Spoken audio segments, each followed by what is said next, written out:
సమస్త మహిమ ఘనత ప్రభావములు కలుగును గాక. ఈ యొక్క దినమందు ఈ రీతిగా దేవుని యొక్క పరిశుద్ధ నామాన్ని మనమందరం కలిసి దేవుని ఆరాధన చేయడానికి దేవుడు మనకు అనుగ్రహించిన కృపను బట్టి దేవునికి వందనాలు చెల్లిస్తా ఉన్నాం. వాక్యాన్ని చదువుకుని లేఖన ధ్యానంలోనికి మనం వెళ్దాం. రోమిలికి రాబడిన పత్రిక నుండి మన ధ్యానాన్ని కొనసాగించుకుందాం. రోమిలికి రాబడిన పత్రిక 9వ అధ్యాయము 10వ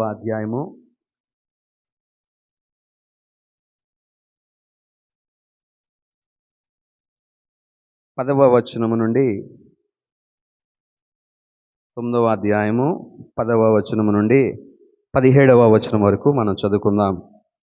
రోమిలి రాయబడిన పత్రిక 9వ అధ్యాయము 10వ వచనం నుండి 17వ వచనం వరకు అందరం కలిసి ఈ వాక్య భాగాన్ని మనం చదువుకుందాం.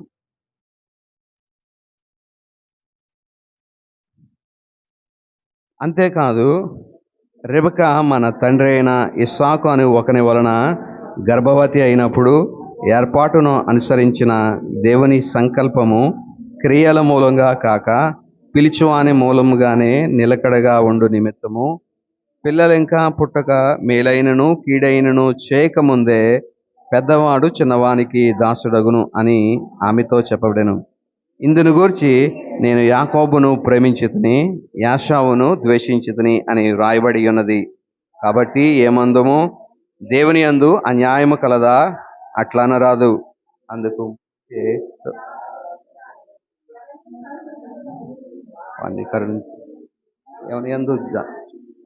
వాని ఎడల జాలి చూపుతును. కాగా పొందగోరు వాని వలనైనను ప్రయాసపడు వాని వలనైనను కాదు గాని కరుణించు దేవుని వలనే అగును. లేఖనములు నేను నీ యందు నా బలము చూపుటకును నా నామము భూలోకమైనంతటా ప్రచురమునకును ఎందు నిమిత్తమే నేను నియమించితిని.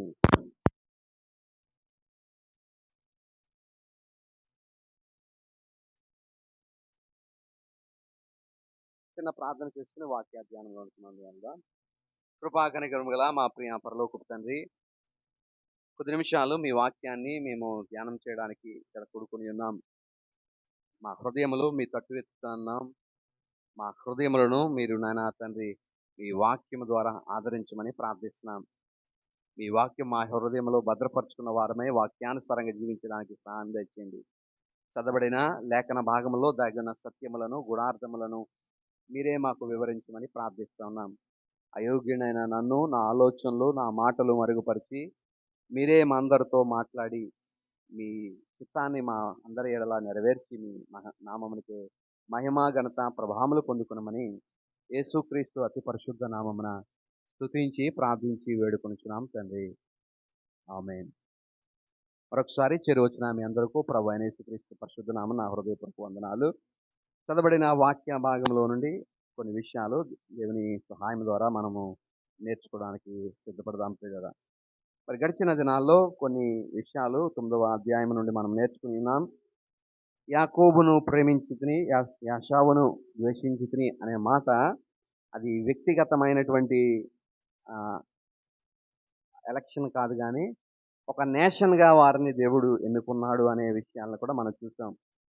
దేవుడు రెబెకా గర్భములో మరి జరుగుతున్నటువంటి విషయాలను రెబెకాతో దేవుడు చెప్పినప్పుడు ఆయన మాట్లాడిన మాట, నీ గర్భములో 2 జనములు ఉన్నాయి అనే మాటను దేవుడు ప్రస్తావించడం మనం చూసాం.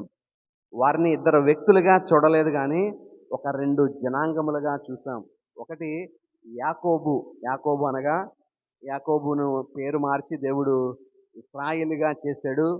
యాషావును ఎదోమీయులు అనేటువంటి ఆ రాజ్యం లేదా ఆ దేశ ఆ సంతతి వారిగా మనం చూస్తూ ఉన్నాం. యాషావు నుంచి వచ్చినటువంటి జనాంగమును ఎదోమీయులు అని మనం చెప్తా ఉన్నాం. కాబట్టి ఈ ఇద్దరికి మధ్య మరి వ్యత్యాసాన్ని మనం పరిశీలన చేసినప్పుడు మరి పెద్దవాడు చిన్నవాడికి దాసుడు అవుతాడు అనగా యాషావు సంతతి వారు యాకోబు సంతతి వారికి దాసులు అవుతారు అనేటువంటి విషయాలు కూడా మనం నేర్చుకుని ఉన్నాం. వారి జీవితాల్లో ఇది జరగలేదు. అంటే యాకోబు యాషావుల జీవితాల్లో యాషావు వచ్చి యాకోబుకు ఏమి మరి ఆ దాస్యం చేసినట్లుగా దాసుడైనట్లుగా ఎక్కడా లేదు, కానీ తర్వాతి తరముల్లో అంటే దాదాపుగా దావీదు తరముల్లో మనం ఇక్కడ చూసినప్పుడు ఆ, సంవత్సరము 1006 బీసీలో, క్రీస్తు పూర్వము 1006లో మరి దావీదు ఎదోమీయుల్లో ఆ దండులో తన సైన్యాన్ని మోహరించడం మనం చూస్తా ఉన్నాం. వారిని తమ వశము దాసులుగా దావీదు ఎదోమీయులను దాసులుగా చేసుకున్నట్లుగా మనం చూస్తా ఉన్నాం. అంటే ఇశ్రాయేలు సంతతి వాడైన దావీదు ఎదోము దేశస్థులను లేకపోతే ఆ ప్రజలను దాస్యములోనికి తీసుకున్నాడు, లేకపోతే వారిని దాసులుగా చేసుకుని ఉన్నాడు అనేది ఆ ప్రవచనము. పెద్దవాడు చిన్నవానికి దాసుడవుతాడనే ప్రవచనం అక్కడ నెరవేర్చబడడం మనము చూస్తా ఉన్నాం ప్రియులరా. అయితే ఈ మలాకీలో ఉన్నటువంటి ఈ కాంటెక్స్ట్ని మనం చూసినప్పుడు అంటే ఈ 12వ వచనం ఏదైతే ఉందో, యాకోబును ప్రేమించితిని యాకోబును ద్వేషించితిని అనే ఈ వాక్యము మలాకీ గ్రంథంలో 1వ అధ్యాయము 3-4 వచనాల నుండి తీయబడిందని మనము నేర్చుకుని ఉన్నాం. అక్కడ రాయబడింది, దేవుడు వారిని ఇశ్రాయేలు ప్రజలతో దేవుడు మాట్లాడుతున్నప్పుడు ఈ విధంగా అన్నాడు. ఏమనంటే, నేను నిన్ను ఇశ్రాయేలు నేను మిమ్మల్ని ప్రేమిస్తున్నానని దేవుడు వారిని అన్నప్పుడు ఇశ్రాయేలు ప్రజలు అడుగుతా ఉన్నారు, ఏ విధంగా నీవు మమ్మల్ని ప్రేమించావు అని దేవుడు చెప్తా ఉన్నాడు. అయితే దేవుడు వారికి ఇచ్చిన సమాధానం మనం చూసినట్లయితే, యాషావును చూపిస్తూ యాషావు యాకోబు కంటే పెద్దవాడు కాడా అని ప్రశ్నిస్తా ఉన్నాడు. అంటే అప్పుడున్నటువంటి కుటుంబ వ్యవస్థలో ఆ కల్చర్లో ఎన్నుకోవాల్సి వచ్చినప్పుడు ఎవరిని ఎన్నుకుంటారంటే పెద్దవాడినే ఎన్నుకుంటారు. అందుకనే మనం చూస్తాం యెషయ దగ్గరికి సమూయేలు అభిషేకం చేయడానికి వచ్చినప్పుడు అతనికి ముందు ఎవరిని చూపించారంటే పెద్ద కుమారుని తీసుకుని వస్తాడు. ఎందుకంటే పెద్ద కుమారుడు ఆ ప్రివిలేజెస్ ఆ విధంగా ఉంటాయి, పెద్ద కుమారుని ఎన్నుకునేటువంటి విధానం. అయితే దేవుడు మరి ఆ చిన్న కుమారుని ఎన్నుకునేటువంటి విధానం మనం ఆఖరి వాడైన దావీదుని ఎన్నుకున్న విధానం మనం చూస్తాం. అయితే ఇక్కడ కూడా మరి దేవుని యొక్క ఎన్నిక అది ఏమంటాం కల్చర్కి సంబంధపడి ఉండదు అనేది మనం జ్ఞాపకం చేసుకోవాలి. అప్పుడున్న కుటుంబ కల్చర్ని దాన్ని దేవుడు తీసుకోడు. ఒక వ్యక్తిని ఎన్నుకోవాలంటే కుటుంబ పక్షంగా ఇది పలానావాడు బాగా చదువుకున్నాడు, పలానావాడు ఇది కాబట్టి ఈడు దేవునికి యోగ్యుడు అని మనం అనుకుంటవచ్చు, కానీ దేవుని ఆలోచనలు వేరుగా ఉంటాయి పిల్లరా. కాబట్టి కుటుంబ విలువలు ఆయన పరిగణనలోనికి తీసుకోడు, లేదా మనుషుల యొక్క క్రియలు కూడా దేవుడు పరిగణనలోనికి తీసుకోడు. అందుకనే ఇక్కడ రాయబడి 12వ వచనంలో మనము చూసినప్పుడు దేవుని సంకల్పము క్రియల మూలంగా కాక పిలిచువాని మూలముగానే. ఇదంతా ఎవరి మూలంగా జరుగుతుంది? ఈ అడాప్షన్ కానీ లేదా ఈ ఎలక్షన్ ఎవరిని దేవుడు ఎన్నుకుంటున్నాడు, ఎలా ఎన్నుకుంటున్నాడు అని మనం ఆలోచన చేస్తే మనిషి యొక్క క్రియల వలన కాదు. వాళ్ళు ఇంకా పుట్టలేదు, వాళ్ళు ఎక్కడున్నారు? ఆ రెబెకా గర్భములో వారు ఉన్నారు. అప్పుడే దేవుడు వారిద్దరిలో ఒకరిని దేవుడు చూస్ చేసుకుంటా ఉన్నాడు. కాబట్టి వారి క్రియల మీద ఏది ఆధారపడి లేదు ప్రియులారా. ఇప్పుడు మనం వినే ఇప్పుడు ప్రస్తుత కాలపు బోధలు ఎలా ఉంటాయంటే, దేవుడు నిన్ను ఎన్నుకోవాలంటే నీవు ఇలాగ పరిశుద్ధరాలుగా ఉండాలా, పవిత్రరాలుగా ఉండాలా, నీవు దేవుని కోసం ఏదైనా చేయాలా, త్యాగం చేయాలా, ఇది చేయాలా, అది చేయాలా, అప్పుడు దేవుడు నిన్ను ఎన్నుకుంటాడు. కానీ ప్రియులారా, కుటుంబ విలువలు ఏమీ దేవుడు పరిగణలోకి తీసుకోడు, కుటుంబ సాంప్రదాయము వీటిని పరిగణలోకి తీసుకోడు. తర్వాత రెండోది క్రియలు, వారి చేయబోయేటువంటి క్రియలను కూడా దేవుడు పరిగణనలోనికి తీసుకునేటువంటి వాడు కాదు అనేది ఇక్కడ మనం చూస్తూ ఉన్నాం. కానీ ఎలాగ ఈ ఎలక్షన్ జరుగుతుంది? దేవుడు ఎన్నుకునేటువంటి ఒక వ్యక్తిని ఎలాగే దేవుడు ఎన్నుకుంటాడంటే అది కేవలము ఆయన మూలంగానే. ఆయనకి నచ్చిన వారిని ఎన్నుకునేటువంటి అధికారము, స్వేచ్ఛ దేవునికి ఉన్నది. దీన్నే మనం అంటాం సవర్నిటీ ఆఫ్ గాడ్, దేవుని సార్వభౌమ అధికారము. దేవుడు యూ కెన్ చూజ్ ఎనీబడి. ఆయన irrespective of the culture and creed. దేవుడు ఒక వ్యక్తిని ఎన్నుకోవాలంటే పలానా వ్యక్తినే పలానా స్టేటస్లోనే పలానా రీతిగానే అని ఎన్నుకునేటువంటి విధానం లేదు. కానీ ఆయన దేవునికి ఇష్టం చొప్పున ఆయన ఒక వ్యక్తిని ఎన్నుకునేటువంటి వాడు. కాబట్టి దేవుడు ఎన్నుకోవాలంటే ఎవరినైనా ఎన్నుకోవచ్చు, వీళ్ళనే ఎన్నుకుంటాడు అనేటువంటి విధానం ఏమీ లేదు ప్రియులరా. కాబట్టి పిలిచువాని మూలముగానే అది జరుగుతుంది అనేటువంటి విషయము మనము గమనించవలసిన వారమై ఉన్నాం. ఇక్కడ మనం చూస్తే ఈ మలాకి యొక్క కాంటెక్స్ట్ని ఒకసారి మనం అర్థం చేసుకుంటే 2-3 వచనాల్లో మనం చదువుకున్నటువంటి ఆ భాగంలో నుండి నేను యాకోబును ప్రేమించుతుని ఏశావుని ద్వేషించుతుని అనే ఆ వాక్యము అది బ్రాడర్ కాంటెక్స్ట్లో కనుక మనం చూస్తే ఒక వ్యక్తిని కాదు దేవుడు ఇక్కడ ప్రేమించింది, ఒక దేశమును లేకపోతే ఒక జనమును దేవుడు ప్రేమించాడు. దేని కొరకు వారిని ప్రేమించాడు అంటే దేవుడు ఇశ్రాయేలీలకి కొన్ని ప్రివిలేజెస్ అని దేవుడు అనుగ్రహించాడు. ఎందుకంటే మెస్సియా వారి యొక్క లినేజ్లో నుండి దేవుడు రావడం కొరకు దేవుడు ఆ జనాంగాన్ని ఏర్పాటు చేసుకున్నాడు. అంత మాత్రాన దేవుడు వీరిని ప్రేమించాడని చెప్పి వారిని ద్వేషించడం కాదు, కానీ ఈ ప్రివిలేజెస్ వీరికి మాత్రమే దేవుడు వాటిని పరిమితం చేశాడు.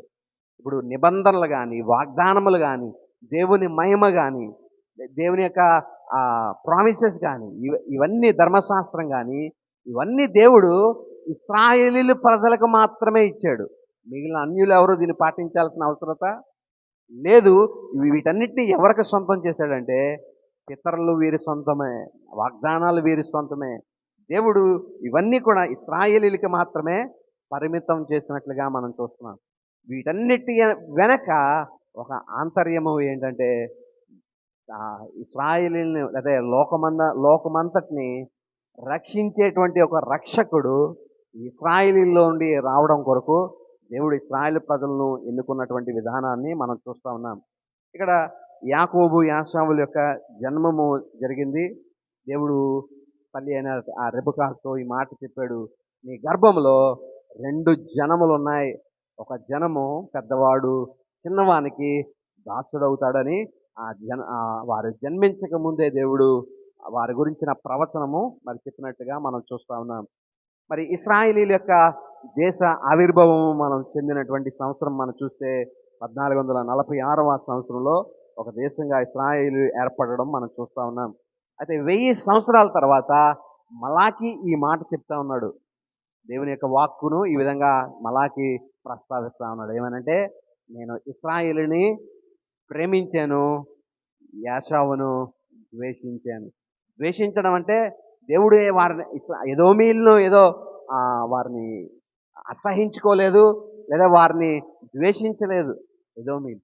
కానీ ఇక్కడ ద్వేషించడం అనే కాన్సెప్ట్ ఎందుకు వస్తుందంటే వీరిని ప్రేమించడం వలన వీరిని ద్వేషించాడు అనే ఆ కంపారిజన్ వస్తూ ఉంది. ఇప్పుడు పెద్ద కుమారుడు మంచోడు అని అన్నప్పుడు ఆటోమేటిక్గా రెండోవాడు ఏమన్నా వస్తుంది, రెండోవాడు చెడ్డోడని వస్తుంది. వాడు చెడ్డోడు కాకపోయినా ఆ వాస్తవానికి ఆ టెర్మినాలజీ మనం వాడే విధానంలో ఆ రకంగా మనం ఎలా అర్థం చేసుకుంటామో ఇక్కడ మొదటి వాడిని ప్రేమిస్తున్నాడు అంటే రెండో వాడిని ద్వేషిస్తున్నాడనే ఆ ఐడియా వస్తుంది. కానీ యాక్చువల్గా దేవుడు ఎవరిని ద్వేషించేటువంటి వాడు కాదు ప్రియులారా. అది వారి మనుషుల యొక్క పాపాన్ని ద్వేషించేవాడేమో కానీ మనిషిని ద్వేషించేవాడు కాదు. అంటే ఇది మనం జ్ఞాపకం చేసుకోవాలి.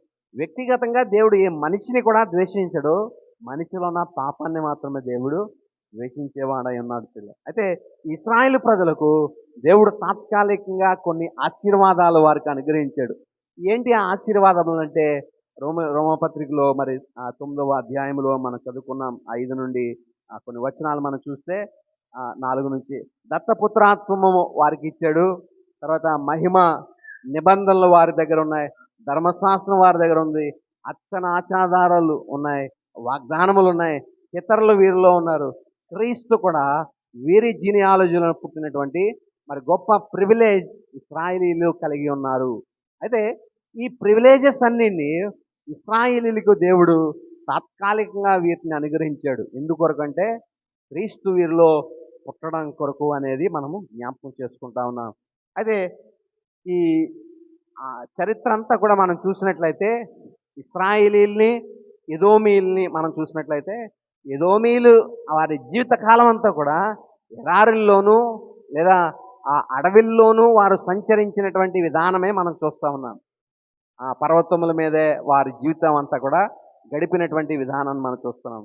ఇశ్రాయేలీలు మరి ఎదోమీలను స్వాధీనపరుచుకొని వారిని దాసులుగా చేసుకున్నటువంటి విధానము దావీదు జీవితాల్లో జరగడం కూడా మనం చూసి ఉన్నాం ప్రియులారా.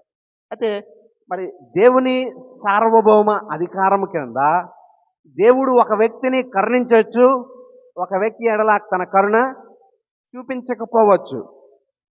దేవుడు ఒక వ్యక్తిని ఎన్నుకొనవచ్చు, లేదా ఒక వ్యక్తిని విడిచిపెట్టవచ్చు ప్రియులారా. అయితే ఈ ఈ డయాగ్రామ్ మనం చూసినట్లయితే దేవుని సార్వభౌమ మరి ఆ దయ వీరి ఎడల నిరాకరింపబడడం మనం చూస్తా ఉన్నాం. అంటే ఇశ్రాయేలీలందరినీ దేవుడు ప్రేమించడా అంటే ఇశ్రాయేలీలు అందరిలో తన కొరకు ప్రత్యేకింపబడినటువంటి ఒక ఆ, జనము అనేటువంటి వారు ఉన్నారు. రెమనెంట్ అనేటువంటి మాట మనం ఉపయోగించాలి. ఎందుకంటే ఇశ్రాయేలీల యొక్క హిస్టరీని మనం చూసినప్పుడు ఇశ్రాయేలీల్ని మరి స్వాధీనపరచుకొని బందీ గృహంలోనికి వారిని తీసుకువెళ్ళిపోయినప్పుడు, లేదా ఆ స్లేవ్స్ కింద వారిని ఇశ్రాయేలీల్ని బాబిలోనియన్స్ తీసుకెళ్ళిపోయినప్పుడు వారికి ఏ రకమైనటువంటి మరి ప్రివిలేజెస్ లేనటువంటి పరిస్థితులు. ఉదాహరణకి మనం చూస్తే దానియేలు గ్రంథంలో షడ్రక్, మేషక్, అబేద్నెగోలు కానీ దానియేలు కానీ వీరిని చూస్తే వీరికి ప్రివిలేజెస్ ఏమీ లేవు. ఇందాక మనం చూసినటువంటి స్లైడ్లో ఈ ప్రివిలేజెస్ ఏమి లేవు. దేవుని మహిమ వారికి లేదు, లేదా ఆలయంలో ఈ అర్చనాచారాలు అన్నీ చేయడానికి, బలార్పణ ఇవ్వడానికి వాళ్ళకి ఒక ఆలయం లేదు, వాళ్ళకి ఒక ప్రీస్ట్ లేడు, తర్వాత నిబంధనలు లేవు, వారికి ధర్మశాస్త్రం లేవు, దేవుని వాగ్దానములు లేనటువంటి అన్య సంస్కృతిలో వారు ఉన్నారు. బాబిలోనియన్ సంస్కృతిలో వారు ఉన్నటువంటి పరిస్థితిని మనం చూస్తా ఉన్నాం. అయితే ఇలాంటి సంస్కృతిలో కూడా హాస్టైల్ నేషనల్ లైఫ్ స్టైల్లో వారు ఉన్నప్పటికీ, అన్య రకమైనటువంటి స్థితిలో వారు ఉన్నప్పటికీ కూడా వారు దేవుని పట్ల కలిగి ఉన్నటువంటి ఆ భక్తి ఏదైతే ఉందో, భయం ఏదైతే ఉందో, దాన్ని ఇశ్రాయేలీలు చరిత్ర అంతట్లో కొంత భాగం భక్తిపరులుగానే ఉంటా ఉన్నారు. దేవుడు ఆ ప్రివిలేజెస్ ఇచ్చినా ఇవ్వకపోయినా. ఇప్పుడు వీళ్ళు ఎక్కడున్నారు? బబులోన్లో ఉన్నారు. బబులోను సంస్కృతి, కల్దీల సంస్కృతిని మనం చూస్తుంటే అన్య దేవుళ్ళని వారు ఆచరించాల్సిన పరిస్థితి, వారి ప్రతిమలకు వీరు మొక్కాల్సినటువంటి పరిస్థితి, ప్రార్థన చేయొద్దు అంటే వారు ఆపివేయాల్సిన పరిస్థితులు ఉన్నాయి అక్కడ. అయినప్పటికీ వీరు అలాగ ఉన్నారా అని మనం ఆలోచన చేస్తే లేదు. వారికి ఉన్నటువంటి ఆ భక్తి బీజం లోపల ఏదైతే ఉందో దాన్ని కొరకు వారు తమ దేవుని కొరకు, లేదా తమ దేవుని భక్తిని చేయడం కొరకు వారు తమ ప్రాణాలను సైతం పోగొట్టుకోవడానికి వెనక తీయలేదు, సిద్ధపడ్డారు ప్రియులారా. కాబట్టి ప్రాణం పోయినా పర్లేదు అన్నట్లుగా ఆ భక్తి దేనివల్ల వారికి వచ్చిందంటే వారు ఉంచిన విశ్వాసం. దేవుడు, మా దేవుడు అక్కడ ఇచ్చిన మాటను మనం చూస్తే, మా దేవుడు మమ్మల్ని రక్షించగలగా సమర్థుడు. ఆ విశ్వాసం దేవుని యందు వారికి ఉంది. ఒకవేళ ఆయన రక్షించడానికి ఆయన ఇష్టపడకపోయినా మాకేం పర్లేదు, మేము చనిపోవడానికి మేము రెడీయే, ఆ ప్రతిమకు మాత్రం మేము మొక్కము అనేటువంటి మాట వారు తెలియపరచడం మనం చూస్తూ ఉన్నాం పిల్లలు. కాబట్టి అందరి ఎడల దేవుడు ఈ కనికరాన్ని, దయను చూపించలేదు, కొంతమంది ఎడలే. ఉదాహరణకి ఇక్కడ మనం చూస్తే యూదులు ఒక్కసారిగా 3,000 మంది యూదులను దేవుడు అక్కడ చంపివేయడం మనం చూస్తూ ఉన్నాం. ఎప్పుడు ఇదంటే ధర్మశాస్త్రము ఇవ్వబడినటువంటి దృశ్యాన్ని మనం చూసినప్పుడు, ఆలోచన చేసినప్పుడు, పర్వతం దగ్గర, ఆ సినాయి పర్వతం దగ్గర జరిగిన దృశ్యాన్ని మనం ఆలోచన చేస్తే, మోషే కొండ మీదకి వెళ్ళాడు, 40 దినాలు అతను ఏమయ్యాడో తెలియలేదు ఇశ్రాయేలు ప్రజలకు. అది ఉన్నాడా, బ్రతికాడా, లేదా తిరిగి వస్తాడా లేదా అనేటువంటిది వారికి తెలియలేకపోయినట్లుగా మనం చూస్తూ ఉన్నాం. అయితే ఈ రీతిగా దేవుడు ఉన్నాడా లేదా అనేటువంటి మాట, లేదా ఇశ్రాయేలు ప్రజలు వారు నాయకుడు అయినటువంటి మోషే తిరిగి వస్తాడా లేదా అనేటువంటి విషయాన్ని కూడా మనం జాగ్రత్తగా అక్కడ చూసినప్పుడు, వస్తాడో లేదో తెలియదు అనుకుని వారు ఏం చేశారు, అహరోన్ దగ్గరికి వెళ్ళి, ఇగో మా కొరకు ఒక దేవుడిని తయారు చేయి, మా దేవుడు ఉన్నాడో లేదో మాకు తెలియదు, మా నాయకుడు వస్తాడో లేదో మాకు తెలీదు, ఇశ్రాయేలు నుండి మమ్మల్ని తోడుకుని వచ్చినటువంటి దేవుడు ఇదే అని దాన్ని మేము మొక్కుతామని, పూజిస్తామని చెప్పినప్పుడు, మీ దగ్గర ఉన్నటువంటి బంగారం ఇవ్వండి అంటే అక్కడ బంగారం అంతటిని కరిగించి ఒక గోల్డెన్ కాఫ్ని, ఆ దూడను ప్రతిమను చేయించాడు. దాని దగ్గర వారు సాగుతూ ఉన్నారు. ఆ రకరకాల డ్యాన్స్‌లు వేసుకుంటూ అక్కడ నానా భయంకరమైనటువంటి వ్యభిచారం అక్కడ చేస్తున్నటువంటి పరిస్థితుల్లో మోషే పైనుండి కొండ మీద నుండి దిగి వస్తున్నాడు. దేవుడిచ్చిన రాతి పలకలను చేతి పట్టుకుని వస్తున్నాడు. కింద చూస్తున్నప్పుడు దృశ్యం చూస్తే వారు దూడ ప్రతిమను చేయించుకునే వారు దాన్ని బ్రొక్కుతున్నారు, తాగి దాని చుట్టూరు వారు తిరుగుతా ఉన్నారు. అది మోషేకి చాలా కోపం వచ్చింది. తన దగ్గర ఉన్నటువంటి ఆ రాతి పలకలను వారి మీద ఇసిరేసి వారిని మరి చాలా వారి మీద కోపపడినటువంటి పరిస్థితులు మనం చూస్తున్నాం. దేవుని కోపము ఆ దినాన్న ఇశ్రాయేలు ప్రజల మీద చాలా రగిలిపోయింది. దేవుడు అన్నాడు మోషేతో, మోషే నువ్వు ప్రక్కకు వచ్చే, ఇశ్రాయేలీని మొత్తం నేను సమూలంగా నాశనము చేసేస్తానని దేవుడు మోషేతో అన్నప్పుడు మోషే వారిని బ్రతిమాలుతాడయా, నువ్వు ఐగుప్తులోండి వీరిని తీసుకొచ్చావు, నీ ప్రజలుగా తీసుకొచ్చావు. ఇప్పుడు ప్రజలు బయట ఏమనుకుంటారంటే వారి దేవుడు వారి మధ్యలోనే నాశనం చేస్తాడని ఇలాంటి మాటలు అన్నీ దేవుడి దగ్గర చెప్పి దేవుణ్ణి వేడుకుంటాడు. అయితే అదినాన్న అక్కడ చనిపోయినటువంటి వారి లెక్కను మనం కనుక చూస్తే 3000 మంది ఆ దినాన్న చనిపోయినటువంటి పరిస్థితులు మనం చూస్తున్నాం. వీళ్ళందరూ ఎవరు? అన్యులా అని మనం చూస్తే అన్యులు కాదే, ఇశ్రాయేలీలే. దేవుడు ఏర్పరచుకున్నటువంటి ఇశ్రాయేలీ ప్రజలు. వీరికి ఇవన్నీ ఉన్నాయి. ఈ యొక్క ఏమన్నాయి? దత్తపుత్రాత్మ వీరికి ఉంది, దేవుడు ఇచ్చాడు. మహిమను దేవుడు వాళ్ళకి కనపరిచాడు. నిబంధనలు, ధర్మశాస్త్రము, అర్చనాచారాలు, వాగ్దానములు, పితరులు, ఇవన్నీ వీరికి ఇచ్చినట్టు ప్రివిలేజెస్లో ఇచ్చినటువంటి ప్రివిలేజెస్ ఉన్నటువంటి ఇశ్రాయేలీలే వీరందరూ. అయినప్పటికీ వీరిలో కొంతమందిని దేవుడు నాశనము చేసినటువంటి పరిస్థితిని మనం చూస్తూ ఉన్నాం పిల్లలు. అంతేకాదు అన్యుల్లో కూడా మరి దేవుడు మరి తన సార్వభౌమ అధికారాన్ని బట్టి, అంటే ఇక్కడ మనం దేన్ని చూస్తున్నామంటే ఒక వ్యక్తిని ప్రేమించాలి అని అనుకుంటే దేవుడు తనకు ఇష్టంగా ప్రేమిస్తాడు. అది దేవుని యొక్క ఇష్టం. ఒక వ్యక్తిని ఎన్నుకోవాలంటే అది దేవుని ఇష్టం. దేవుడు ఒక వ్యక్తిని ప్రేమించడం అనేటువంటిది ఆయన సార్వభౌమ అధికారంలో వస్తుంది. అయితే ఎవరిని దేవుడు ఇక్కడ ప్రేమిస్తున్నాడు అని మనం చూస్తే ఇశ్రాయేల్ అందరిలో జనరల్గా దేవుడు ప్రేమించిన, కానీ కొంతమంది మాత్రము దేవుని కొరకు నిలబడిన వారు ఉన్నారు. విశ్వాసముతో దేవుని కొరకు నిలబడినటువంటి వారు కొంతమంది ఉన్నారు. హబక్కూకు గ్రంథాన్ని మనం చూసినప్పుడు హబక్కూకు దినాల్లో ఎలాంటి పరిస్థితులు అంటే అన్యాయము, అక్రమము ప్రబలిపోతా ఉంది. దేవుడికి మొరపెడతా ఉన్నాడు హబక్కూకు. ఎంతకాలం నువ్వు చూస్తూ ఊరుకుంటావు? ఎంతకాలం నువ్వు చూసి ఈ అన్యాయాన్ని ఇలా జరగనిస్తూ ఉంటావు? నిత్యము ఈ అన్యాయం ఇలా జరగాలా? నీవు వచ్చి న్యాయం తీర్చవా అని దేవుణ్ణి ప్రశ్నిస్తా ఉన్నాడు హబక్కూకు. ఎందుకంటే అక్కడ దినాల్లో అన్యాయం అంతా ప్రబలిపోతుంది, అక్రమం అంతా విస్తారంగా ఉంటా ఉంది. ఆ అక్రమాన్ని, అన్యాయాన్ని భరించలేక మరి హబక్కూకు దేవునికి మొరపెడుతున్నాడు. దేవుడు సమాధానం ఇచ్చాడు. హబక్కూకు, నువ్వు సరే అన్యాయం, అక్రమం ప్రబలిపోతుంది అంటున్నావు, వీరికి బుద్ధి చెప్పడానికి ఒక జనాంగాన్ని నేను రేపుతున్నాను, కల్దీలను రేపుతా ఉన్నాను. వాళ్ళు వచ్చి వీళ్ళకి బుద్ధి చెప్తారు. వీళ్ళని సమూలంగా వారిని నాశనం చేసి, వారికి ఆ సమస్తాన్ని కూడా నాశనం చేసి ప్రజలను వారు బందీలుగా తీసుకుపోతారు. క్రూరులైనటువంటి జనాంగం వారు. వాళ్ళని వీళ్ళకి బుద్ధి చెప్పడానికి నేను వీళ్ళని లేపుతున్నానంటే అప్పుడు హబక్కూకు దేవునికి మరొకసారి ప్రార్థన చేశాడు. ఏమనంటే, అయ్యా, కొద్దో గొప్ప ఇశ్రాయేలు ప్రజలు కొద్దో గొప్ప భక్తి ఉంది, మరీ భక్తి లేని జనాన్ని తీసుకుని వచ్చి కొద్దిపాటి భక్తి ఉన్నటువంటి ఈ జనాల్ని సంహరించడం అన్యాయం కదా. మరి ఇలాగ అందరినీ నాశనం చేస్తే ఇందులో కొంతమంది నీతిమంతులు ఉన్నారు, కొంతమంది భక్తి పరులు ఉన్నారు, కొంతమంది విశ్వాసులు ఉన్నారు. ఇందులో వీరి సంగతి ఏంటి? వీరిని కూడా నాశనం చేస్తావా అని దేవుడిని అడుగుతున్నప్పుడు దేవుడిచ్చిన సమాధానం 2వ అధ్యాయంలో 4వ వచనంలో మనం చూస్తాం. హబక్కూకు గ్రంథంలో, నీతిమంతుడు విశ్వాస మూలంగా జీవిస్తాడు. ఎవడైతే భక్తిగా ఉంటున్నాడో, లేదా దేవుని యందలి విశ్వాసంతో జీవిస్తా ఉన్నాడో వాణ్ణి మాత్రం నేను సంహరించను. వాడు తన విశ్వాస మూలంగా వాడు జీవిస్తాడు అనే మాటను దేవుడు అక్కడ తెలియపరచడం మనం చూస్తాం. కాబట్టి ఎవరైతే విశ్వాసం ఉంచినటువంటి జనాంగం ఉంటా ఉందో ఇశ్రాయేలీని, దేవుడు వారిని ప్రేమించేటువంటి వాడై ఉన్నాడు.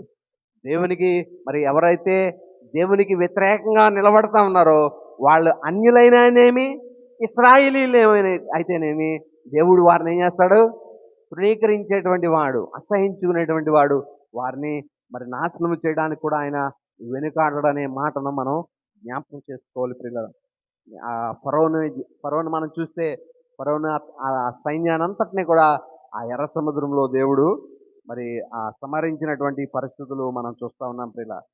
ఇక్కడ మనం ఈ ఫరో గురించి కొన్ని విషయాలు మనం అర్థం చేసుకోవాలి. ఎందుకంటే దేవుడు ఆ వ్యక్తిని ఆ, ఆ, ఏమంటాం, కావాలని ఏ వ్యక్తిని దేవుడు ద్వేషించేవాడు కాదు. లేదా కావాలని ఏ వ్యక్తిని మరి ఆ ఆ, ఏమంటాం, ముందుగా ఈ ఈ మాటలకు మనం వింటా ఉంటాం. ఏంటంటే నాశనం కోసం దేవుడు ఒక వ్యక్తిని ముందుగా సిద్ధపరిచాడు అని అంటారు. నాశనం కొరకు ఒక వ్యక్తిని దేవుడు ముందుగా సిద్ధపరిచాడు. ఉదాహరణకి ఇప్పుడు శిష్యుల్లో మనం ఆలోచన చేస్తే దేవుణ్ణి అప్పగించడానికి కోసం ఒక వ్యక్తిని దేవుడు ముందుగా సిద్ధపరిచాడు అనే మాటలు మనం వింటూ ఉంటాం. ఎంతవరకు రైట్ అంటారు? దేవుడు ముందుగా ఒక వ్యక్తిని సిద్ధపరచడం, కావాలనే ఆ వ్యక్తిని నువ్వు ఇలాగా మూర్ఖుడిగానే జీవించనే దేవుడు ఆ విధంగా సిద్ధపరుస్తాడు ఒక వ్యక్తిని? కాదు. కానీ ఒక వ్యక్తి అప్పగించడాలి అనేటువంటిది దేవుని ఉద్దేశం అయితే ఉంది. కానీ ఆ ఉద్దేశాన్ని మానవుడు తన అవిధేయత ద్వారా, లేకపోతే తన ఏమంటాం, తన రెస్పాన్సిబిలిటీ ద్వారా ఆ ఆ పొజిషన్లోకి వెళ్ళి నుంచుంటాడు. ఉదాహరణకి ఇప్పుడు దేవుణ్ణి అప్పగించాలని ఒక వ్యక్తి ఉన్నాడు. ఆ వ్యక్తి గురించి ప్రవచనాలు రాయబడ్డాయి. ఆ ప్రవచనం రాయబడిన వ్యక్తి పేరు పెట్టి దేవుణ్ణి ఇదే వ్యక్తి అని దేవుడు ఎవరిని ఎన్నుకోడు. కానీ ఒక వ్యక్తి ఇలాగ అమ్మాలి దేవుణ్ణి 30 వెండి నాణాలకి అమ్మేయాలి ఒక శిష్యుడు అని ఉన్న ఆ దేవుడి ప్రవచనం అయితే, ఆ స్థితిలోనికి ఒక అతను వచ్చి నుంచున్నాడు. ఎందుకంటే సాతానుడు ఎవరిలో ప్రవేశించింది? ఇస్కరియోతు యూదాలో ప్రవేశించి దేవుణ్ణి అమ్మేయాలనేటువంటి ఆ తలంపు అతని హృదయంలో కలిగింది. ఎందుకంటే అతడు డబ్బుని ప్రేమించేటువంటి వాడు అని అతని దగ్గర ఎప్పుడు ఏముండేదంట? డబ్బు సంచి అతని చేతిలోనే ఉంటా ఉండేది. కాబట్టి ధనం గురించినటువంటి ఆ ప్రేమ, ఆ తృష్ణ అతనికి ఉంది కాబట్టే సాతానుడు ఆ ధనము ద్వారా అతనిలోనికి ప్రవేశించాడు. కానీ యోదాయే రావాలి అని దేవుడు ముందుగా పేరుని రాయించి పెట్టలేదు ప్రియులరా.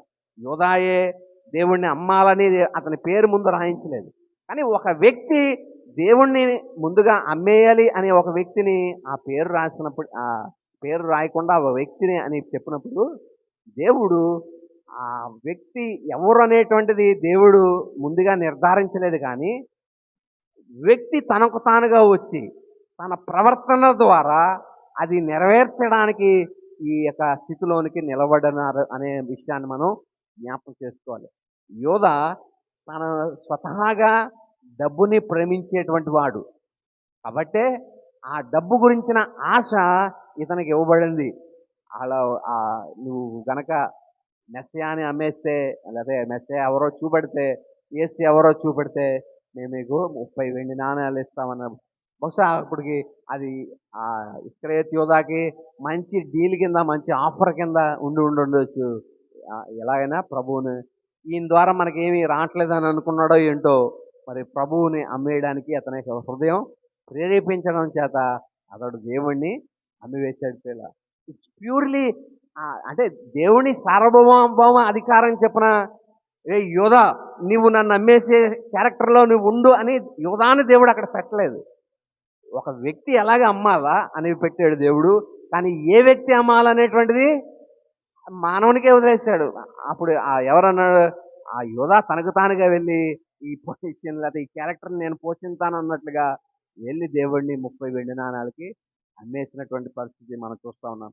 ఇంకొక మీకు కొంచెం అర్థం అవ్వాలంటే ఈ విషయం చూడండి. ఫరో జీవితాన్ని మనం చూసినప్పుడు ఫరో చాలాసార్లు దేవుడు ఫరో హృదయాన్ని కఠినపరిచాడు అనే మాటను మనం చదువుతూ ఉంటాం.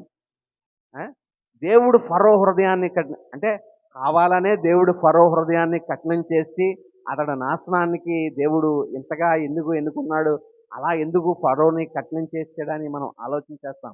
కానీ దానికి ప్రేయర్గా కొన్ని మనం ఆలోచన చేస్తే మీకు కనబడుతుంది కదా. ఇక్కడ ఇది మనం చూస్తే ఎప్పుడు తయారు చేస్తామంటే స్లాబ్ వేసేటప్పుడు లేదా ఈ పిల్లర్స్ వేసేటప్పుడు ఒక చిన్న ఇవి ఇవి కడతా ఉంటారు. దీన్ని మనం ఏమంటామంటే ఫార్మ్స్ అంటారు. ఈ ఏదైతే ఉన్నాయో పిల్లర్స్ వేయడానికి కానీ బీమ్స్ వేయడానికి కానీ ఇవి కట్టినప్పుడు వీటిలో ఏం తెచ్చుకుని వచ్చేస్తారంటే కాంక్రీట్ ఏదైతే ఉందో కలిపి దీంట్లో వేస్తూ ఉంటారు. అంటే ఈ ఫామ్ ఎవరు ఇది చేసింది? మనిషి చేసుకుంటున్నాడు తన హృదయంలో. ఆ హృదయంలో ఉన్నటువంటి ఆ కఠినత్వాన్ని బట్టి దేవుడు ఏం చేస్తా ఉన్నాడంటే, నువ్వు ఎలాగో ఫామ్ కట్టుకున్నావు కదా, నేను తీసుకొచ్చి దాన్ని కాంక్రీట్ వేసేస్తాను. దేవుడు కాంక్రీట్ వేసేస్తాడు. అప్పుడు దాని హృదయం ఏమవుతుందంటే కఠినమైపోతూ ఉంటుంది. ఫరో జీవితంలో కూడా ఇదే జరిగింది. అతను ఆ, ఈ రెఫరెన్సెస్ కొన్ని మనం త్వరగా చదువుదాం. 7వ అధ్యాయము 13వ వచనం నిర్గమాకాండంలో మనం చదివితే ఆ, దేవుడు ముందుగానే చెప్పాడు. అతడు వెంటనే నువ్వు అడిగిన వెంటనే అతడు నిన్ను పంపించాడు, తన హృదయాన్ని కఠినపరుచుకుంటాడు అన్న చెప్పినట్టుగానే ఫరో తన హృదయాన్ని ఏం చేశాడంట, కఠినపరుచుకున్నాడు అనేటువంటి మాటను మనం చూస్తా ఉన్నాం. తర్వాత 7వ అధ్యాయం 22వ వచనం కూడా మనం చదివితే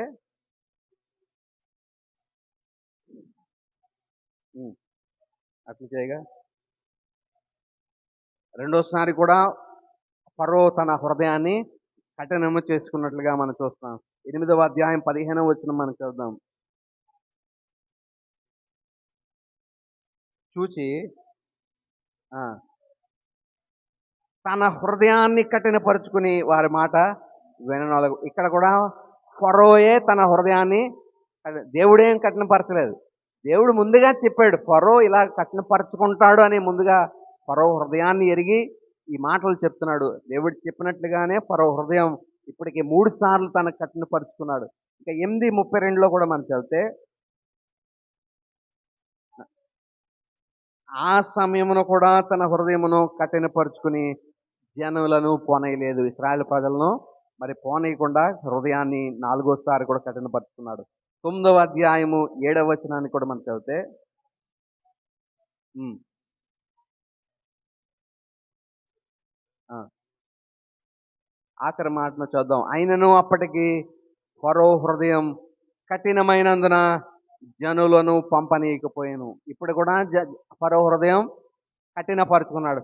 ఈ ఈ చదవబడిన అన్ని ఇన్సిడెంట్స్లో తర్వాత 34, 35 వచనాలు కూడా మనం చదివితే 9వ అధ్యాయము ఉమ్, ఇంకానూ తమ హృదయములను కఠినపరుచుకునరి. ఇక్కడ చదవబడినటువంటి ఈ 6 సందర్భాల్లో కూడా ఎవరు కఠినపరుచుకున్నారంటే, దేవుడేమి తన హృదయాన్ని ఫరో హృదయాన్ని కఠినపరచుకోలేదు, కానీ ఫరో తనకు తానుగానే తన హృదయాన్ని అంటే ఇప్పుడు ఎలా ఉన్నదంటే ఫరో ఈ ఈ తయారు చేసుకున్నాడు అన్నమాట. హృదయాన్ని కఠినపరుచుకునేటువంటి విధానాన్ని ఆ ఫామ్ని తయారు చేసుకుని రెడీగా పెట్టుకున్నాడు. ఇప్పుడు దేవుడు దాన్ని నింపుతా ఉన్నాడు. చదువుదాం. 9వ అధ్యాయం 12వ వచనం నుండి చదివితే 12 చదివితే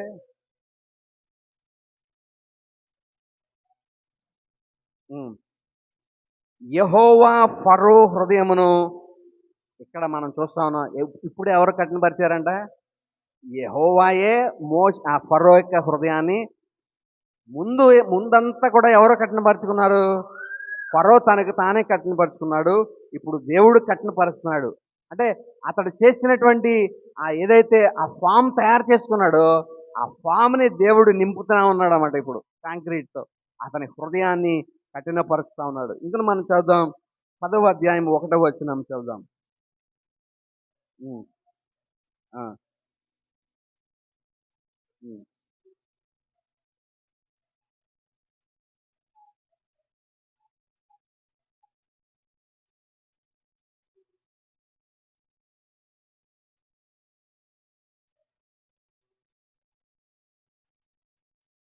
ఎవరు ఇక్కడ కఠినపరిచారంట? నేను అతని హృదయమును అతని సేవకుల హృదయాన్ని నేను కఠినపరిచాను. ఇక్కడ కూడా మనం చూస్తున్నాం. 10వ అధ్యాయం 20వ వచనం చదువుదాం. యెహోవా ఫరో హృదయమును కఠినపరిచెను, అతడు ఇశ్రాయేలును. ఆ, ఇక్కడ కూడా దేవుడే ఫరో హృదయాన్ని కఠినపరిచినట్లుగా మనం చూస్తున్నాం. 10:27లో కూడా మనం చదివితే యెహోవా ఫరో హృదయమును కఠిన పరపగా. తర్వాత 11వ అధ్యాయం 10వ వచనము.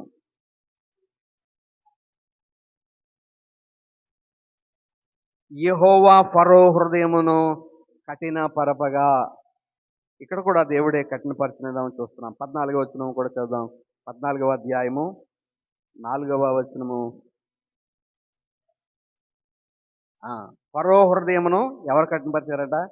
దేవుడు కఠినపరిచాడంట. 8వ వచనం కూడా మనం చదివితే, యెహోవా ఐగుప్తు రాజు అయిన ఫరో హృదయమును కఠిన పరపగా. ఇక్కడ మనం చూస్తున్నాం లాటర్ హాఫ్ అంతా కూడా ఎవరిని కఠినపరిచారంటే యెహోవా దేవుడు ఫరో హృదయాన్ని కఠినపరిచినట్లుగా మనం చూస్తున్నాం. కానీ దాని ప్రయర్ మనం చదివినటువంటి ఆ రిఫరెన్స్ అన్నిటిలో కూడా ఎవరు హృదయాన్ని కఠినపరుచుకున్నారని చూస్తే ఫరోయే స్వచ్ఛందంగా తనకు తానే తన హృదయాన్ని కఠినపరుచుకున్నాడు. అంటే తన హృదయాన్ని కఠినపరుచుకోవడానికి తానే ఫస్ట్ కల్పరేట్గా ఉంటా ఉన్నాడు. అతడు ఫామ్ తయారు చేశాడు. దేవుడు దాంట్లో తీసుకొచ్చి కాంక్రీట్ని నింపేసి తన హృదయాన్ని కఠినపరుచుకున్నాడు. కాబట్టి ఇది ఎలా ఉంటుందంటే దేవుని యొక్క సార్వభౌమ అధికారమును ఉపయోగించి చేసినది కాదు. అంటే ఫరో, నీవు నా కార్యములు ప్రచురం చేయడానికి దేవుడు ఫరోని ఒక ఏమంటాం ఒక చెడ్డగా దేవుడు చేసాడు అన్నది కాదండి. ఇక్కడ మనం చూస్తే ఎవరిని కఠినపరిచారు? మొట్టమొదటిగా అంటే తనకు తానుగానే చేసుకున్నాడు. దేవుడు ఏమి కఠినపరచలేదు. తనకు చేసుకున్న దానికి దేవుడు తన రిప్లై ఇస్తా ఉన్నాడు. దానికి చేసుకున్న దాన్ని ఎస్టాబ్లిష్ చేస్తున్నాడు. ఫామ్ తెచ్చుకుని నింపుకున్నాడు. దేవుడు దాన్ని ఆ కాంక్రీట్తో నింపి హృదయాన్ని కఠినపరుస్తా ఉన్నాడు. కాబట్టి పిల్లరా, దేవుడు ఏ ఒక్కరిని కూడా ఈ నాశన దినము కొరకు భక్తిహీన్ని సిద్ధపరిచాడు అని అంటే అక్కడ ఒక భక్తిహీనుడు ఎవడో వచ్చి నుంచుంటున్నాడు ఈ కార్యము నేను చేస్తానన్నట్లుగా. కాబట్టి దేవుడు ఫలానా వ్యక్తే వచ్చి చేయాలని ఒక వ్యక్తిని ఎప్పుడు నిర్దేశించి పెట్టడండి. అంటే బలవంతంగా ఒక వ్యక్తి పేరు రాసి ఈ కార్యము వీడే చేయాలి, ఈ నాశనం వీడే పొందాలని ఒక వ్యక్తిని దేవుడు అక్కడ పేరు రాసి ఏమి ఉపయోగించాడు. ఇస్కరియోతు యోధా పేరు రాసి దేవుడు అమ్మేవాడు ఈడే అని ఇస్కరియోతు యోధా పేరు రాసి పెట్టాడు. కానీ ఒక వ్యక్తి అమ్మాలని మాత్రం పెట్టాడు. అని ఆ పొజిషన్లోకి ఎవరు వచ్చారు? స్వచ్ఛందంగా ఇది నేను చేస్తాను అన్నట్లుగా ఇస్కరియోతు యోధా తనకు తానుగా వచ్చి, ఎందుకంటే అతనికి డబ్బు ఆశ ఉంది, అది వచ్చి ఆఫర్ నచ్చింది, దేవుని అమ్మడానికి అతడు సిద్ధపడ్డాడు. కాబట్టి అంటే దేవుడు సార్వభౌమ అధికారము ఎన్నుకునేటువంటి విధానంలో ఉందగేమో కానీ ఇలాగ ఒక వ్యక్తిని నాశనం చేయడానికి, ఒక వ్యక్తిని పాడు చేయడానికి ప్రీడెస్టైన్ చేయబడడు ఏ వ్యక్తి అనేది మనం జ్ఞాపకం చేసుకోవాలి. అంటే చాలామంది ఈ బోధలు చెప్తూ ఉంటారు. ఏంటంటే కొంతమంది నరకం కోసం ప్రత్యేకంగా దేవుడు తయారు చేశాడు అని అంటారు. అంటే వాస్తవం అది. నరకం కోసం వ్యక్తిని పాడు చేస్తాడు. ఏ వ్యక్తిని దేవుడు ఆ విధంగా చేయడు. ప్రజలందరూ రక్షింపబడాలనేది దేవుడు కోరిక అయితే ఆ వ్యక్తుల్ని నరకంకి వెళ్ళిపోవడానికి దేవుడు ఎందుకు ఎన్నుకుంటాడు ముందుగానే? కానీ ఈ వ్యక్తులు నరకంకి వెళ్ళిపోవడానికి ఎవరు కారణం? వాళ్ళే కారణం. ఎందుకంటే దేవుడు ఒక చాయిస్ వారికి ఇచ్చాడు.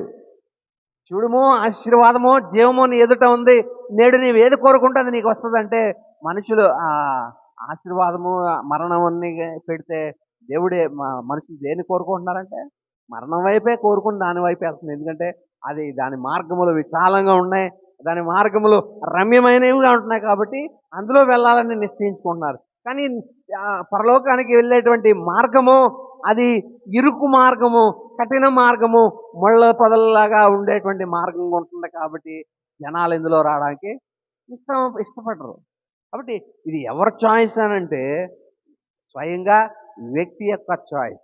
ఎన్నుకునేటువంటి విధానములో దేవుడు తన సార్వభౌమ అధికారాన్ని ఉపయోగించి ఇర్రెస్పెక్టివ్ ఆఫ్ యువర్ టాలెంట్, అది నీ యొక్క చదువు మీద కానీ, నీ కుటుంబ సాంప్రదాయం బట్టి కాక, నీవు చేసే క్రియలను బట్టిగా కాక, దేన్ని బట్టిగా కాక, దేవుడు తన స్వచిత్తం చొప్పున, స్వయిష్టం చొప్పున ఒక వ్యక్తిని దేవుడు ఎన్నుకునేటువంటి అవకాశం ఉంది.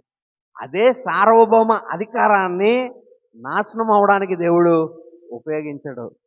ఈ వ్యక్తిని నాశనం కొరకు నేను నియమించాను, ఈ వ్యక్తిని నరకం కోసం నేను సిద్ధపరిచానని దేవుడు ఏ వ్యక్తిని ముందుగా రాయడు. కానీ ఆ వ్యక్తే స్వయంగా తనకి చేసుకున్నటువంటి కఠినత్వాన్ని బట్టి, తన హృదయ కాఠిన్యాన్ని బట్టి ఫరో తనకు నిర్మించుకున్నాడు. తన హృదయంలో కఠినపరచుకోవడానికి ఇష్టపడ్డాడు. దేవుడు దాన్ని యాక్సెప్ట్ చేశాడు. సరే, నీకు నువ్వుగా ఈ కఠినత్వంగా అవ్వాలనుకుంటున్నావు, సరే నేను కూడా నీ హృదయాన్ని ఆ విధంగానే కఠినపరుస్తానని కఠినపరిచాడు. కాబట్టి ప్రియులారా, ఇక్కడ మనం జాగ్రత్తగా గమనించాలి ఏంటంటే, గాడ్ సావర్నిటీ వర్సెస్ మ్యాన్స్ రెస్పాన్సిబిలిటీని మనం ఆలోచన చేయాలి.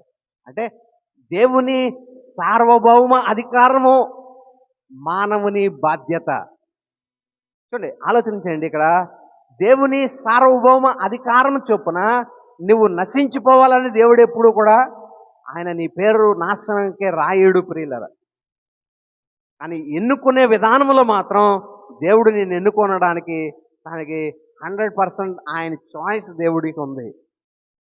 కానీ నీవు నశించిపోవాలనేటటువంటిది మాత్రం దేవుడి యొక్క ఎన్నిక అనే కాదు. అది మ్యాన్స్ రెస్పాన్సిబిలిటీకి వదిలేశాడు, మానవుని బాధ్యతకి అది వదిలేశాడు. నువ్వు ప్రభుని నమ్ముకుంటావా? నమ్ముకో. దేవుడిని నమ్ముకుంటే నీకు నిత్య రాజ్యం వస్తుంది. నమ్మకపోతావా? అప్పుడు కూడా వెల్ అండ్ గుడ్, దానికి రావాల్సిన ప్రతిఫలము నాశనం. అది ఎవరు కోరుకున్నారు? మానవుడే కోరుకున్నారు. నాకు అది వద్దు, నాకు ఈ మార్గం వద్దు, నేను ఈ మార్గంలోనే ఉంటాను. మనం చాలాసార్లు సువార్త చెప్తూ ఉంటాం, అయినప్పటికీ వారు నిరాకరిస్తారు. నాకు వద్దండి ఇది అని కఠినంగా చెప్తూ ఉంటారు. అంటే దాని ఉద్దేశం ఏంటంటే, మేము ఇలాగే ఉంటాం, మేము ఇలాగే నాశనం అయిపోతామని వారు చెప్తున్నట్లు. దానికి ఎవరు బాధ్యులు?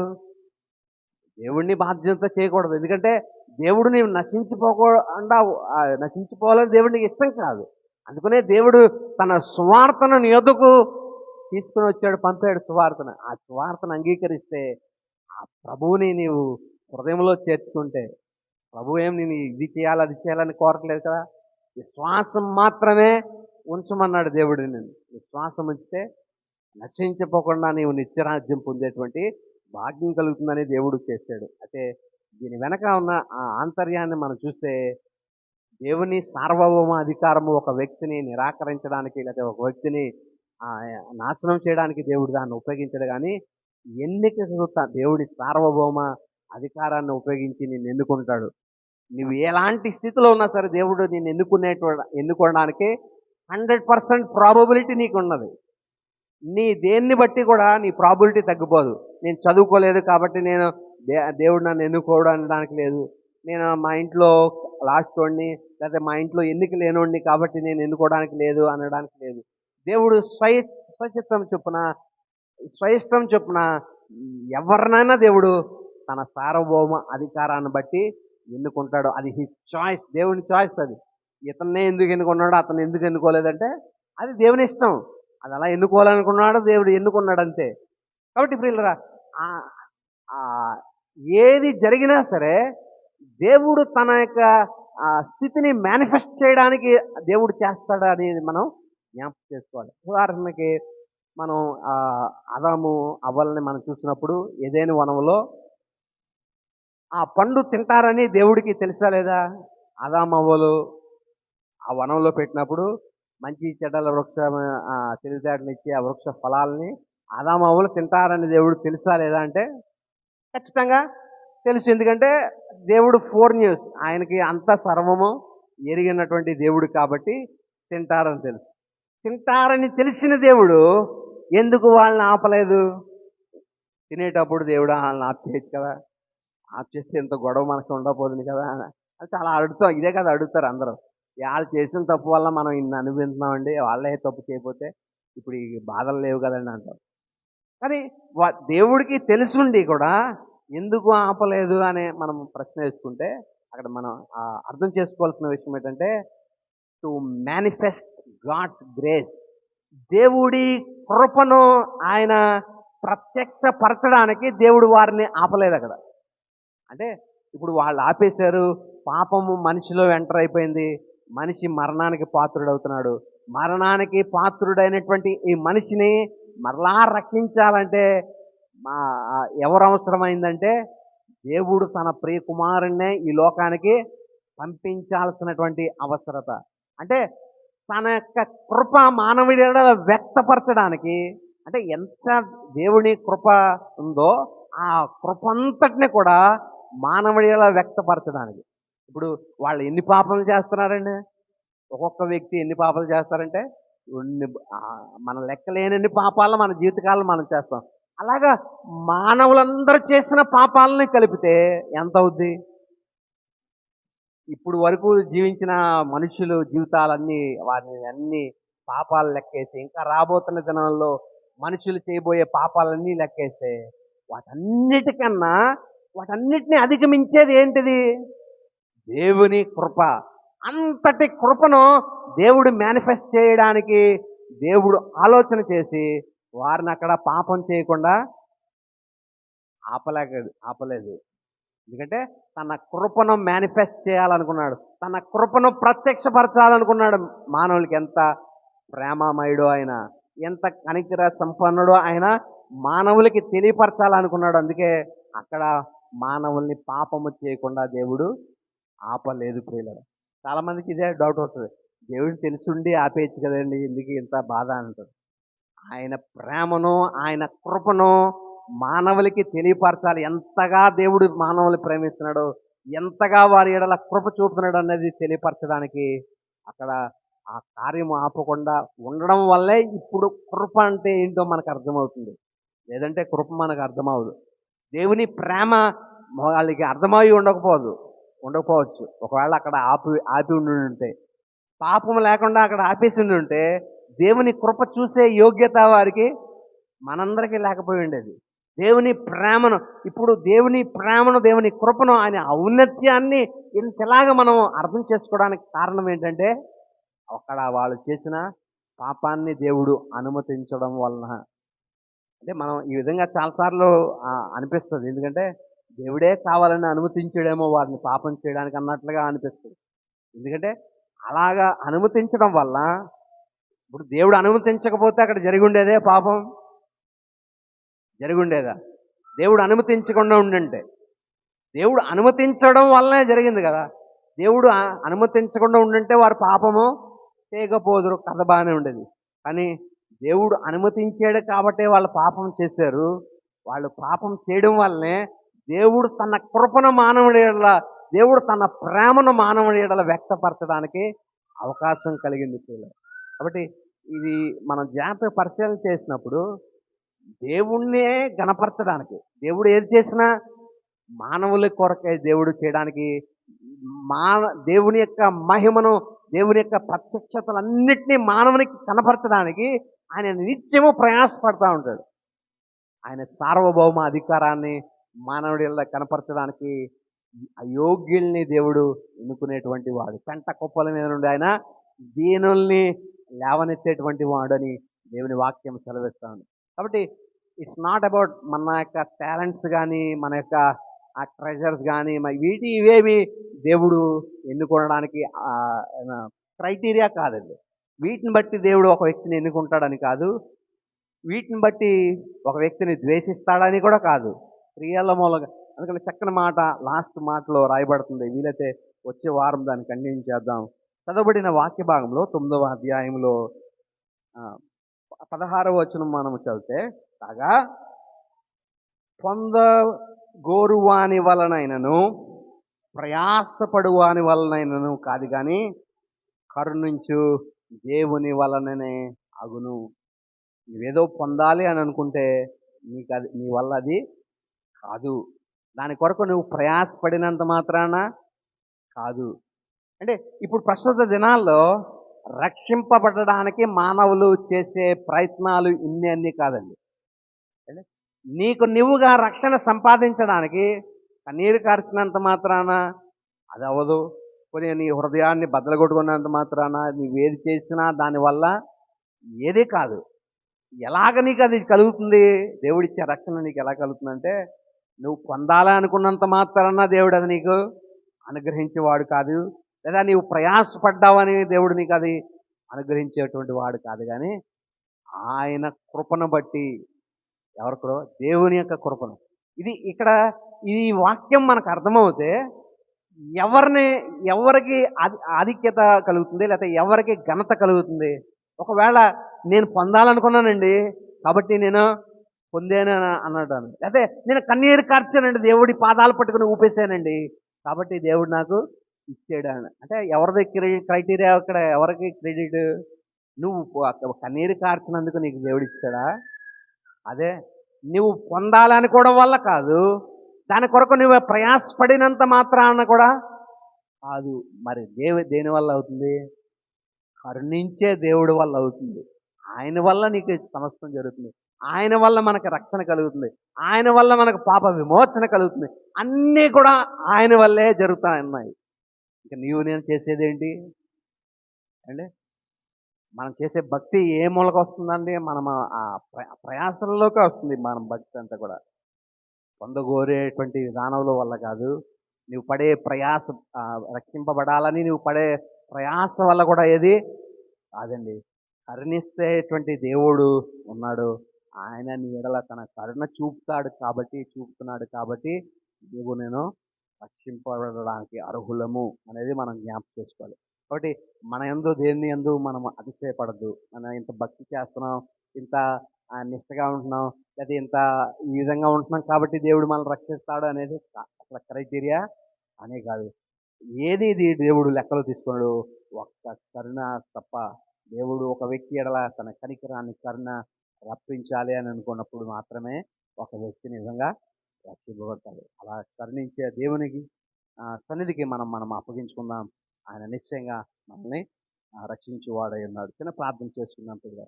ఎప్పుడైనా వాక్య భాగాన్ని బట్టి ప్రార్థన.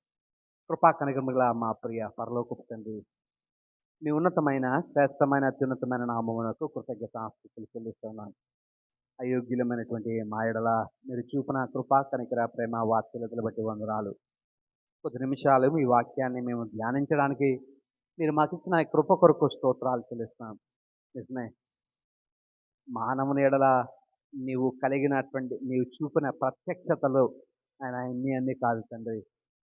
నీ ప్రేమను ప్రత్యక్షపరిచావు, నీ కృపను ప్రత్యక్షపరిచారు నాయనా తండ్రి. నీ సార్వభౌమ అధికారాన్ని మాకు ప్రత్యక్షపరిచారు. నీ దైవత్వ లక్షణాలన్నింటినీ మానవుడిలా ప్రత్యక్షపరిచారు తండ్రి. అయితే ఇందులో మానవుని బాధ్యత కూడా మీరు మాకు తెలియపరిచారు. మీరు రక్షించాలని మీరు ఆశపడినప్పటికీ నేను రక్షింపబడాలి అనే కోరిక నాలో లేకపోతే, నా తండ్రి క్రీస్తుని నా హృదయంలో నేను చేర్చుకోలేకపోతే అంతయు వ్యర్థమవుతాయి. కాబట్టి మానవుని యొక్క బాధ్యత మేము అర్థం చేసుకుంటా ఉన్నాం. రక్షణలో మానవుని యొక్క బాధ్యతను కూడా మీరు మాకు జ్ఞాపకం చేస్తున్నారు. నిజమేనయ్యా, కూడిన మేమందరం కూడా మీ ప్రియకుమారుడైన యేసునందు పరిపూర్ణమైన విశ్వాసం ఉంచగలిగిన కృపా భాగ్యం మీరు మాకు దయచేయండి. వాక్యం వినిచున్న ప్రతి బిడకు కూడా నేను తండ్రి మీ ప్రియకుమారుని యందు విశ్వసించేటువంటి కృపాభాగ్యములు బిడలకు మీరు అనుగ్రహించి మీ పరిశుద్ధ నామమునకు మహిమ పొందుకొనమని, నేను ఈ రాజ్యములో బిడలందరూ చేర్చబడడానికి కృపను దయచేయమని యేసుక్రీస్తు పరిశుద్ధ నామమున స్తుతించి ప్రార్థించి వేడుకొంటున్నాం తండ్రి. ఆమేన్.